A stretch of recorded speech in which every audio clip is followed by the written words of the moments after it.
RCV Notícias. Já são 7 horas em Cabo Verde, tempo então para as notícias no primeiro jornal, como sempre a abrir os destaques que fazem esta edição. Eugênio Teixeira, bom dia. Bom dia. Chefes do governo de Cabo Verde, Ulisses Correia Silva, e de Portugal, Luís Montenegro, vão co-presidir a 7ª Cimeira Lusa Cabo-Verdiana, marcada para hoje no Palácio das Necessidades, em Lisboa. E no quadro desta cimeira, Ministérios da Justiça dos dois países assinaram acordo de financiamento no valor de 240 mil euros para o programa de empregabilidade da mão de obra reclusa, visto pela Ministra da Justiça, Joana Rosa, como mecanismo para reduzir a reincidência criminal. A Afrosondagem apresenta hoje um inquérito sobre a qualidade da democracia e da governação em Cabo Verde, condições económicas e satisfação com a democracia. Estudos que dizem que os cabo-verdianos acreditam na democracia, mas que estão descontentes com o seu funcionamento. Antigo comissário da CDO, em representação de Cabo Verde, Isaías Barreto, considera que, apesar dos desafios que se colocam, a organização subregional continua a ser importante para os países membros. Prossegue na Universidade Pública do país, UNCV, o Fórum Internacional de Atenção à Saúde Primária como pilar de justiça social. Conhecidos os títulos, confira agora o desenvolvimento das notícias numa edição do Eugênio Teixeira.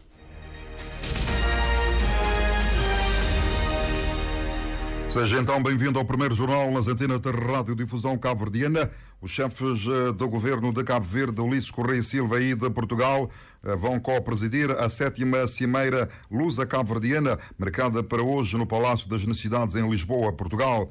A 7ª Cimeira bilateral entre os dois países realizou-se, a sexta, queremos dizer, realizou-se em março de 2022, em Cabo Verde, e resultou na assinatura entre os dois países do Programa Estratégico de Cooperação 2022-2026, com 6 eixos temáticos e um valor de cerca de 95 milhões de euros, além de 5 instrumentos bilaterais. Esta será a 7ª Cimeira bilateral, desde a assinatura do Tratado de Amizade e de Cooperação entre Portugal e Cabo Verde em 2010. A jornalista Adelina Cabral, que se encontra em Lisboa, conversou com o Primeiro-Ministro Ulisses Correia Silva. Esperamos que seja uma cimeira marcante. Primeiro, relativamente aos acordos que nós vamos celebrar, são 30 acordos de cooperação bilateral que têm um impacto grande relativamente àquilo que são as nossas prioridades de Cabo Verde e aquilo que são as prioridades da nossa parceria, que é muito especial com Portugal. Desde logo, o aumento da contribuição para o Fundo Climático e Ambiental, que passa de 12,5 milhões de euros para 42,5 milhões de euros, o que é um aumento significativo e significa recursos para aplicarmos em investimentos em energias renováveis, na mobilização de água associada à energia renovável, cria oportunidades de investimentos para o setor privado português e cabo-verdiano, uma linha de crédito de 100 milhões de euros que vai ser também assinado, no sentido de criar mecanismos de investimentos, quer de empresários, investidores portugueses e cabo-verdianos, em setores também importantes como energias renováveis, a economia digital, a economia azul e o turismo, e com possibilidade dessa linha de crédito estar associada à garantia soberana. Isso facilita depois todo o processo de financiamento. Depois temos uma série de projetos em diversas áreas e acordos na área da saúde, na área da justiça, na área da defesa, da proteção civil, na área da segurança. Portanto, isto é muito diversificado e reforça aquilo que tem sido a nossa parceria. Mas como a mobilidade poderão estar em cima da mesa, sobretudo neste momento que os cabo-verdianos aqui também estão preocupados com o endurecimento da lei da imigração, já com algumas medidas tomadas, o que é que se vai sair deste encontro para tranquilizar?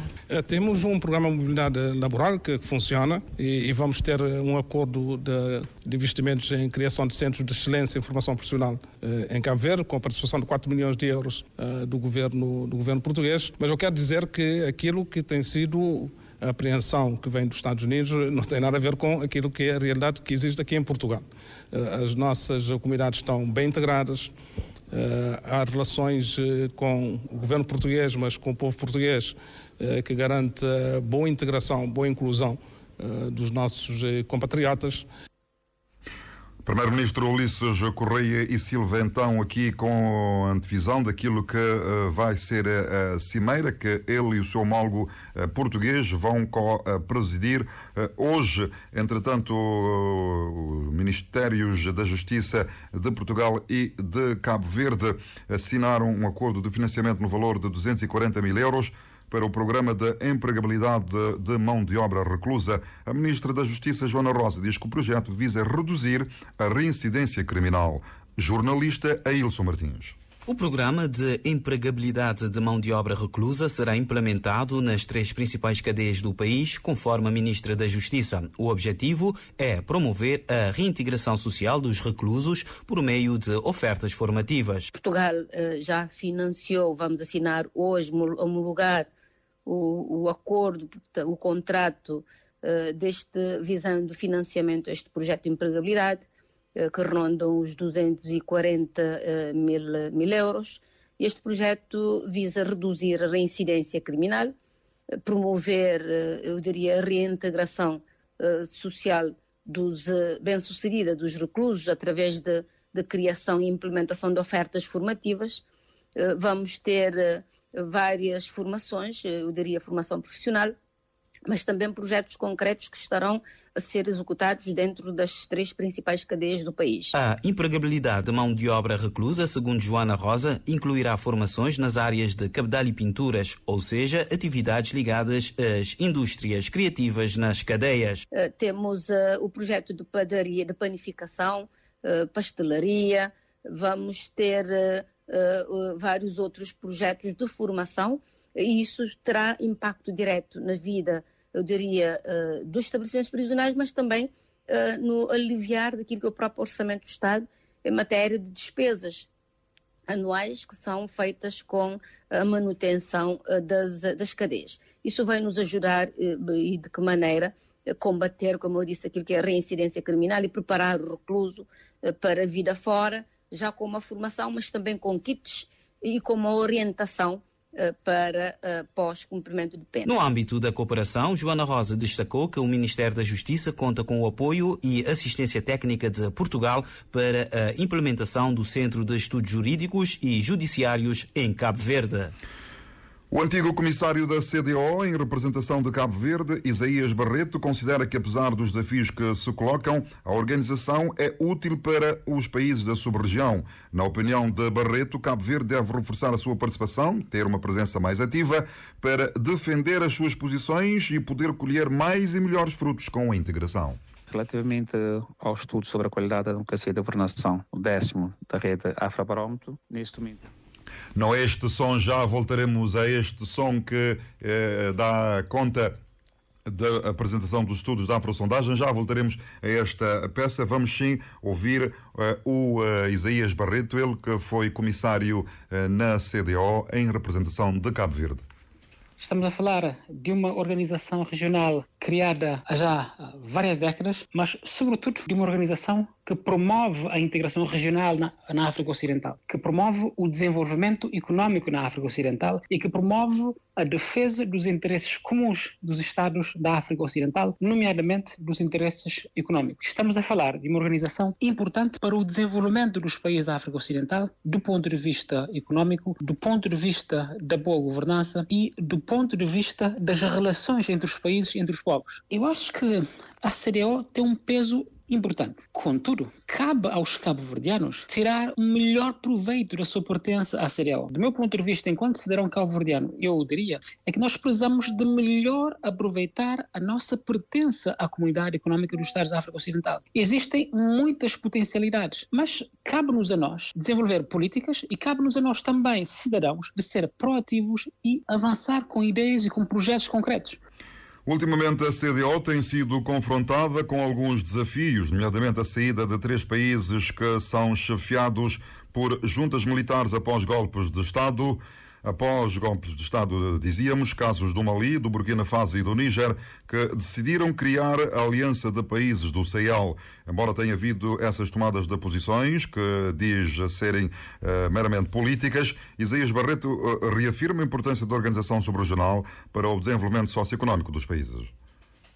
É que eu vejo que a CDAO é uma organização importante para a sub-região, é importante para o processo de integração na África Ocidental e que pode trazer um contributo valioso para o desenvolvimento de Cabo Verde e também para os demais países. Se há necessidade de algumas reformas internas dentro da CDAO, eu penso que é importante que se discutam essas reformas no quadro, digamos, das instituições da comunidade, nomeadamente ao nível da Cimeira dos chefes de Estado de Governo, do Conselho de Ministros, da própria Comissão da CDAO, e cada Estado-membro, obviamente, pode fazer propostas, apresentar recomendações que serão discutidas e decididas. E, portanto, eu vejo, apesar dessas observações, eu vejo, digamos, que a importância da CDAO, ela está lá e ela tem ainda um potencial enorme para promover, mais uma vez, a integração na África Ocidental e para promover o desenvolvimento dos nossos países.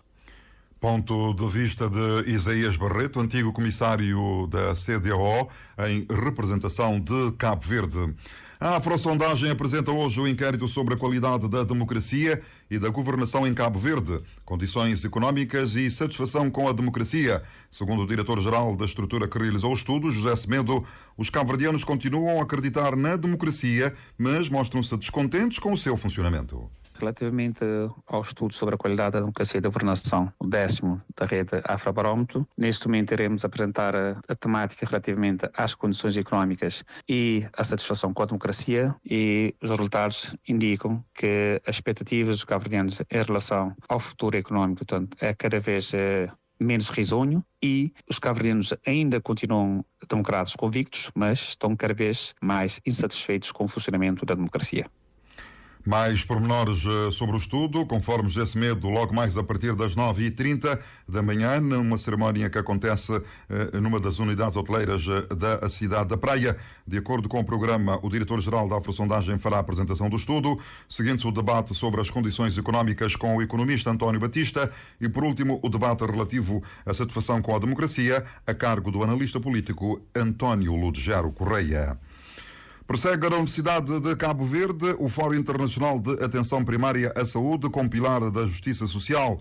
No dia de hoje vão estar sobre a mesa temas como a atenção primária à saúde, estratégia e realidades, a contribuição da saúde primária na redução das desigualdades e desafios, a liderança do enfermeiro na atenção primária à saúde, prática profissional e os principais desafios da saúde primária. Reportagem com assinatura da jornalista Ernestina Lopes. O Fórum procura promover a troca de conhecimentos e experiências em saúde pública global entre líderes e profissionais de enfermagem. Ontem, no primeiro dia, foi debatido sistemas de saúde, principais características e desafios para o acesso universal. No caso de Cabo Verde, Helga Carvalho, coordenadora nacional do Fórum, destaca a necessidade de reorganização e uma forte atenção primária à saúde. É certo que os recursos humanos não abundam, mas também é certo que para fazer face aos desafios do perfil epidemiológico que nós temos neste momento, de doenças cardiorrespiratórias e de um perfil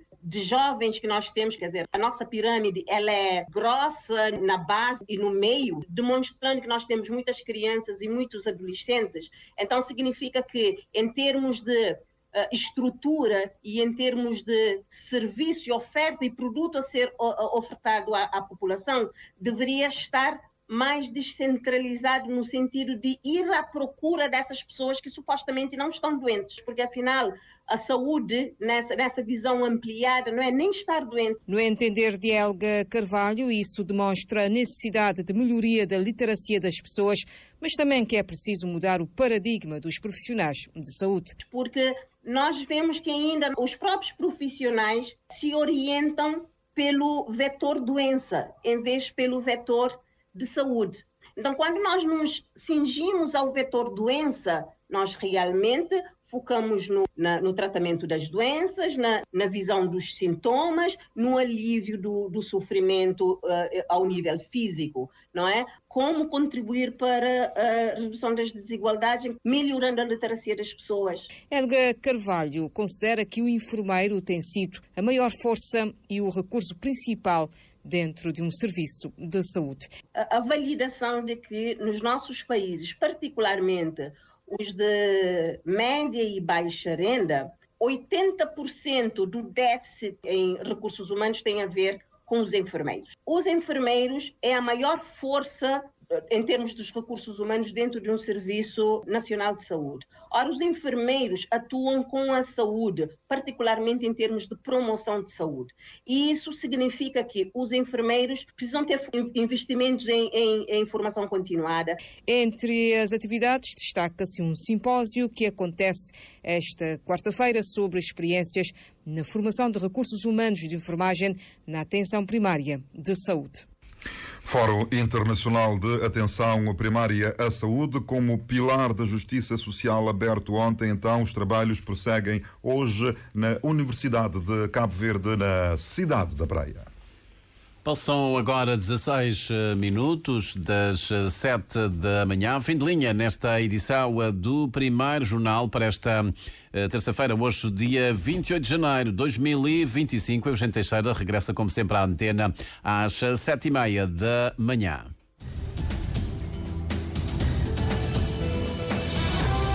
Mais informações em www.rtc.cv e na aplicação RTC Mobile. RCV, o rigor da notícia e o melhor da informação a cada hora.